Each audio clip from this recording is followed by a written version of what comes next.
How to refresh a self-inking stamp ink pad.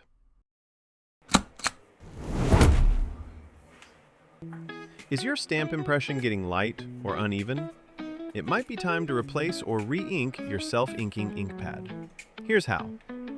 Inside every self-inking stamp is a built-in ink pad located just beneath the stamp mechanism.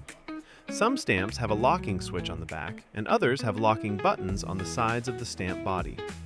For the stamp bodies with the lock switch on the back of the stamp body, press the stamp down slightly, not all the way, just enough to access the ink pad. While holding it in place, slide the switch on the back of the stamp body to the right to lock the mechanism in place. For the stamp bodies with the lock buttons on the sides of the stamp body, while pressing the lock buttons on both sides of the stamp body firmly, push the bottom of the stamp up gently until you hear a click. Now you can gently slide the ink pad out.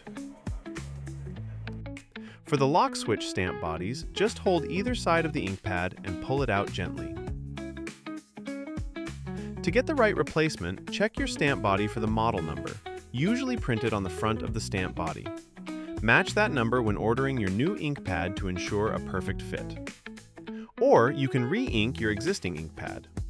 With your ink pad lying pad side up on a flat surface, apply a few drops of stamp ink evenly across the surface. Let it absorb for a few minutes before replacing the ink pad into the stamp body. Next, slide the ink pad back into the body, pad side down, until it clicks securely. Finally, test your stamp on a scratch piece of paper to make sure the impression is bold and even. Whether you're replacing or refilling, keeping your ink pad fresh keeps your stamp looking its best.